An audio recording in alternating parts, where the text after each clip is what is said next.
It's your boy Claven G, and we are back with another video.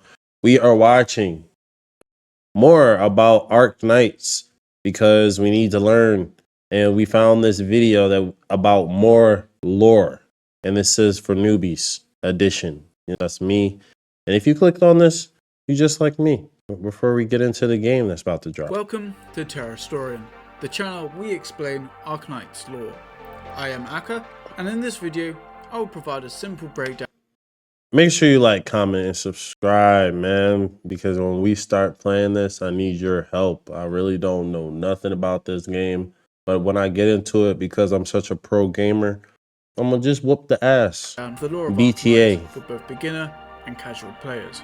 The lore you'll discuss in this video will be split into several sections, such as terminology, the nations, the various races, and the threats that this world and its inhabitants face. That's a lot, but it covers a lot. That's exactly what we need in a lore video. I watched one before and I feel like it covers some stuff, but this is for me. Brand new motherfucker. Like me. Just a heads up, there are some spoilers ahead. If you prefer to read and play the game without spoilers, then stop. If not, then let's get started. Yo, spoiler alert, get out of here. Just wait for me to play the game. Like, comment, and subscribe right here. And just wait for me to play the game. If you're just like me, I'm going to watch this because I really don't care about spoilers. Yep. And if you're not like me, but you enjoy gameplay, yeah. Excuse me. Ooh. First, let's go over a few terms which are important to the basic understanding of the world of Arknights. Originium is one of the most important words to keep in mind. This crystal is very important to the people of Terra, as it's a power source for technology and powers. However, it's a double-edged sword, as people can get infected with erypathy, a deadly disease.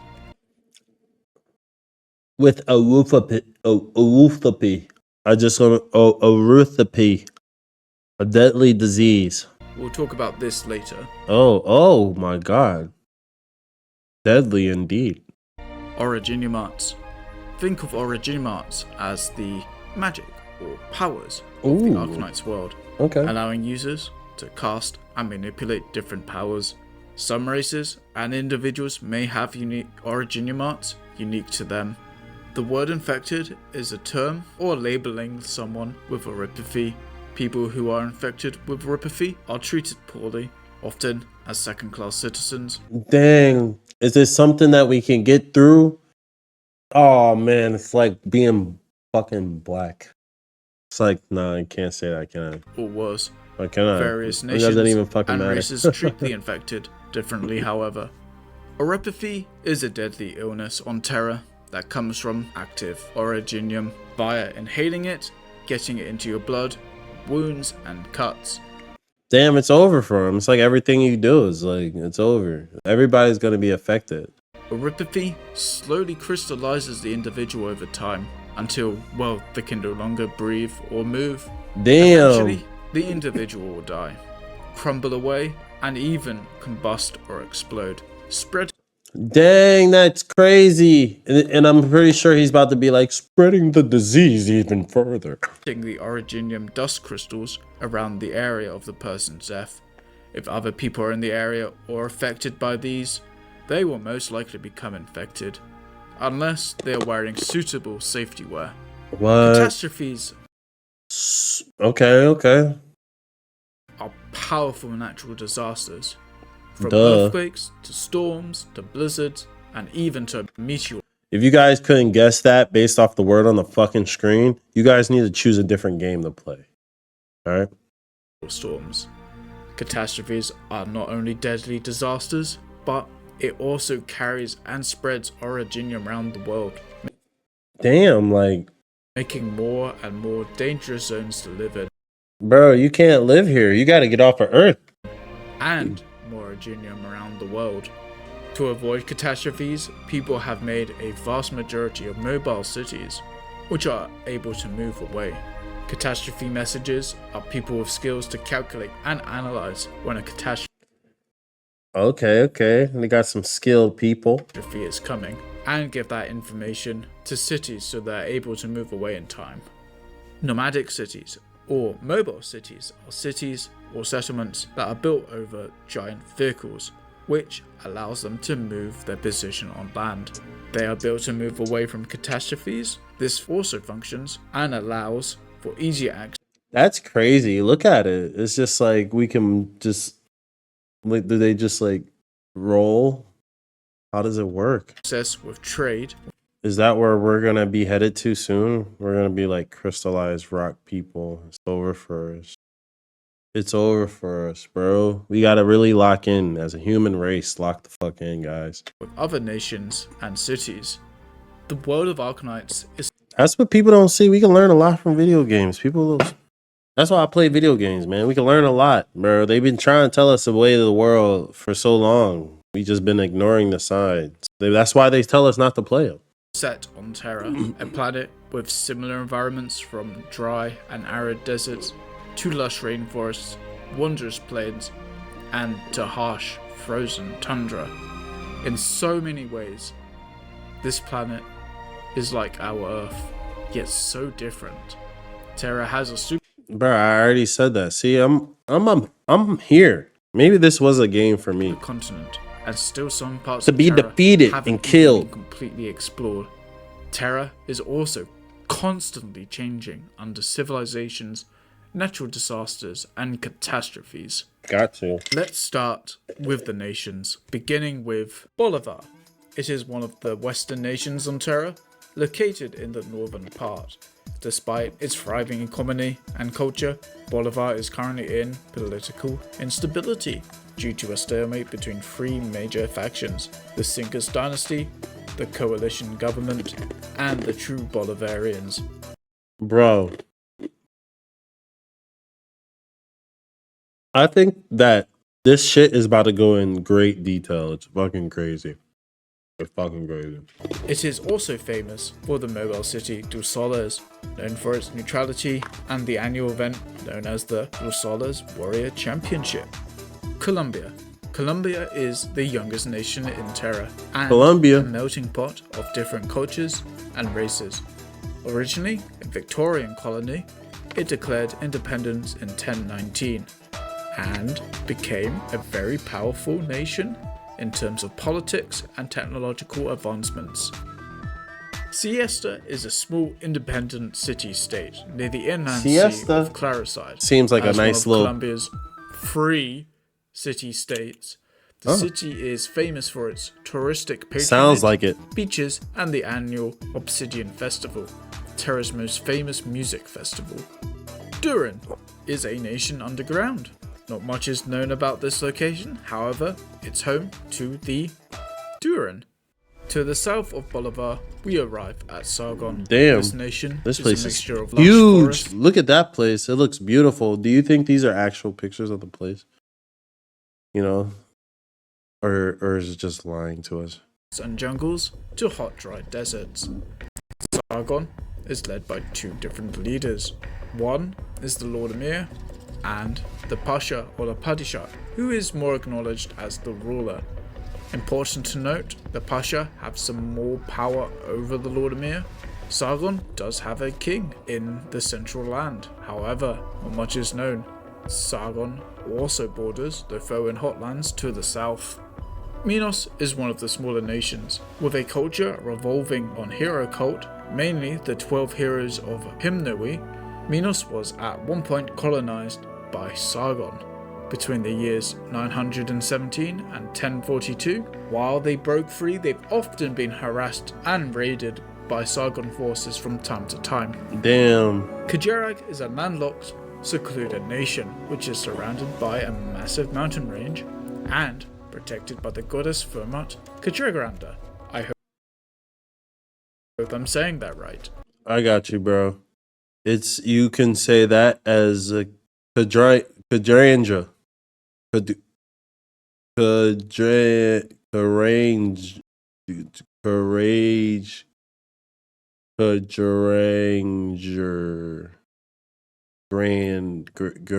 Grander. There you go. Its neighboring nations are Colombia, Victoria, Kazimish. Compared to its bordering nations, Kajarag is still a developing country. Let's venture far north as we go to Sami, the furthest northern country on Terra, and probably one of the most dangerous, as there are freezing temperatures, blizzards, and something eldritch who live out here lurking in those winds that come from beyond, the Collapsals. Sami. Who the fuck are those people? Are these the villains? Is home to the Effian race, and lesser known ones that are collectively known as the Sami Fjord, that have a tribal-like culture. These tribes and clans often clash with the eldritch dangers.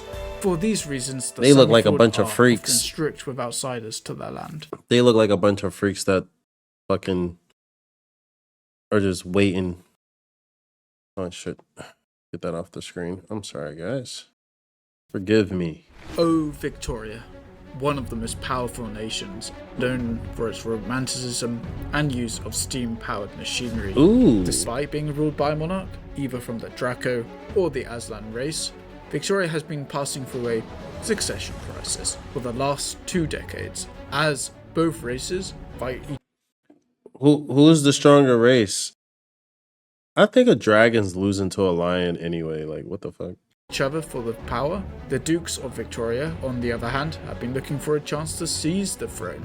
Victoria is currently one of the nations involved with the main story. Oh, the majority of Casimir territory is dubbed the Land of the Knights, is covered by grassland and home to the knightly Kuranta for generations. Despite its chivalrous and heroic origins, however, Casimir has become a nation plagued with greed and corruption, using the title of knights and their tournaments to make money and power. That sounds like a place, if they have it in the game where it's like something you can go and box at, like something like in Kingdom Hearts, you just go there and play. You can just go run the levels up with your character, level them up, get some shit for it, some new weapons and stuff. Peak. Iberia is a coastal nation by the Southern Sea, formerly a powerful Iberia. maritime I like empire. what y'all did there. They once had the most powerful navy fleets. However, this strong nation was brought down by a devastating and mysterious disaster known as the Profound Silence, potentially created by worshippers and threats from the deepest depths of the sea. Iberia since then has struggled to recover and remain distant from other nations. Following the Profound Silence, Iberia has established a religious order known as the Inquisition, which was previously known as the Church of Iberia. The church was that place crazy. You wouldn't want to be there. If you was growing up in this place, that's a place you probably would not want to grow up at. reorganized by Saint Carmen to combat the threats from the sea. I don't trust them. Laterano is a small nation and sacred homeland to the angelic trigger-happy race Sancta. Laterano is a nation where the Sancta found a safe homeland away from their sibling race, the Sarkaz, despite their long-lasting feud and dark past. Why this race got the gun though? You see how they pull out the spear? They got a sword, and they got these two niggas got the blicky. They both like. That shit is crazy. The Laterano the shooting nation, open-minded, and known for its dessert culture with the Pope as their leader. Laterano is famous for its religious beliefs, Laterism, and the Laterano Church that acts as the government, dealing with numerous state affairs. Aside from the Sancta, it's also home to the Liberi population, due to their diplomatic relationship with Iberia in the past. Lefania's neighboring countries are Victoria. Hold on, guys. We're actually going to remove the captions. Casimir, Eurus, Syracusa, and Laterano. This country is famous for classical music, use of originium arts, arts-based technology, and musical arts. Ooh. Do they have musical, like, warriors in this game? Lefania was once ruled by the greatest caster in history, the Witch King, who was later overthrown by the twin empresses. It is home to the Caprine race, which makes up majority of the population. A nation south of Yan and Kasdel, known for its mining operations and industry, is Rimbiliton. Rimbilton has one of the 3 biggest. This place matches the name. It sounds like that. It's a good name. That's a good name. Orogenium veins running underneath it. Due to its constant mining operations, the residents of Rimbilton are very vulnerable to oropathy. And while they aren't highly discriminatory to the infected, Rimbilton is known to see its people nothing more than labourers and workforce. Damn. Syracuse, the land of the mafia. Damn, like we know that Chog is close to this deadly disease, but nigga, y'all going to work. Fangs and howls of the prominent race, the Lupo and some Volpo. Syracuse has influence from other nations such as the religious beliefs and legal systems from Laterano, technology from Colombia, the Funyun love for music, and the main cultural identity. I'm excited to hear the music of this game. Because games and characters like this, you have to have good music. I don't know about y'all. If the music is not good, like, what the fuck? Like, honestly, like, I think that is such a big deal to have good music. It's the mafia tradition that comes from the ancient Syracuse and the 12 families that govern the nation. The families themselves are under supervision from Signora Cecilia, which makes her the real head of. In my brain, I'm like, am I just gonna fight all these people? Like, am I gonna be some outcast character that's just like, I'm here, I'm a part of this faction, we just gonna take over? Like, fuck all y'all. State. The ancient land of the Sarkaz, Kazdel. This worn-torn nation is home to the native Terran race, the Sarkaz, which was built. The slums, the hood, the trenches. That's what that shit looks like. That shit this small on the map. Thousands of years ago by the first Sarkaz Lord of Fiends. Damn. The sad state of Kazdel is due to the nation being perpetual conflict, not only between the Sarkaz and the other nations, but also the infighting among themselves. Kazdel has been destroyed and rebuilt numerous of times in the past. The true Kazdel today is where the Sarkaz can finally have a place called home. Before there were any concept of countries, the Sarkaz back then, known as the Tizak, considered Kazdel their world. Boy, they look like demons, boy. Ursus, the largest nation on Terra, and home to the namesake race, the Ursus, is ruled by an emperor. Ursus is often known to be hostile, xenophobic to other nations, and known to be horribly cruel to the infected. Well, that's a story for another day. Ursus was once ruled by the Hippogriff. Why are they like that? They're the biggest nation. They some dicks. That's not cool. Fuck them. I wouldn't want to live there anyway, but it does look great based off these pictures. It looks like a cool place to live. But when they failed to protect the nation, the other dominant race, the Ursus, rose up, rebelled, and took over, and renaming the nation to Ursus. Ursus is one of the nations that are dealing with the collapsal threat in the far north. Higashi is near the northeast of Yan. Higashi was in a long civil war between the northern and southern courts. However, when Ursus tried to invade, the two sides joined forces and pushed back the invading force back into Ursus, where it eventually led to volatile peace between and within Higashi's two sides. While north of Higashi is still isolated from outside. I like that. They said fuck them. They fought back. Outside nations, the south is far more welcoming. What we do know about Higashi is that it's famous for its founding mythology and love for video games and manga. Ooh. One of the what? They got stuff like that in here? That's crazy. I'm excited to see it. Yan. Now this is getting me hyped up. When I turn this game on, I better be just as hyped. Is ruled by an emperor, which is said to be a true Lang. Yan's famous history is that of emperors wanting to overthrow and kill gods. The gods being Fermats. Long ago, an emperor started a war against these gods, believing that their refusal to help the people of Yan, even when misfortune struck, means that they are unworthy to call themselves gods, and started a great hunt after allying himself with another Fermat known as Sui.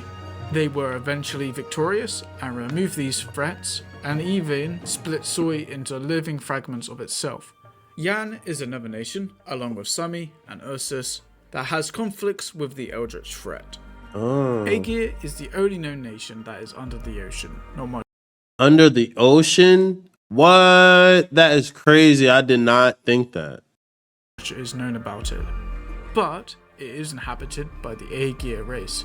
So supposedly their technology is extremely advanced, but they are facing a threat known as the Seaborn and potentially the Church of the Deep, a threatening cult that somewhat worships the Seaborn.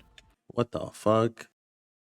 Imagine being the only nation that got high technology and shit and being underwater, out of the way, you know, doing your own thing. And your biggest problem is some random ass fucking monster that's attacking only your nation because you're underwater, right? And then the fucking dickheads that's a part of your nation that's like, we gotta follow this monster. That would drive me the fuck out. I would be like, bro, we are a technology, tech savvy nation. Let's kill this bitch. Why are we trying to fucking do dumb shit? All right, I'm back. Back like I never left. There is one more nation to make you aware of. That is the dead nation of Ghoul. The dead nation of Ghoul. Potentially a technologically advanced nation of its time, Ghoul are famous for their artilleries. Ghoul were also one of the nations that allied themselves with Calcit to invade and destroy Kazdel 200 years ago. Damn. Unlike the other nations, Ghoul later asked help from Kazdel to some extent, and even hiring some Kazdelian royal I don't think these people to help them against are the people that we need to bang with. Ghoul They're was not later good. destroyed in the Battle of the Four Emperors by its former allies and was completely wiped out. There are still some small lingering citizens of Ghoul around Terra, but ultimately the nation is completely gone. Damn. There are 3 unknown but dangerous locations on Terra. These are the Fernan Hotlands, the Ifni Icefields, and even further north beyond the Ifni Icefields lies an uncharted location, a potentially massive crater within the world of Terra. Oh, that's pretty cool. I like shit like that. You can go explore. It's probably dangerous as shit. That is where we come to the end of the video. What? I hope you enjoyed this video. We gotta watch the second one. If you guys like this one, you might as well go watch the next one with me. Oh shit. Man, that was crazy. 2 crazy sneezes. But we're gonna go watch the next video. If you haven't seen it, yo, that was a great first video. Actually had me locked in for so we're gonna go learn about the races and the fucking threats. Who's out here doing that shit? Who are the good guys? Because so far I think everybody just good guys. Everybody has to be good guys, right? They can't, everybody, it just gotta be good guys. It doesn't make any sense for people to be bad guys.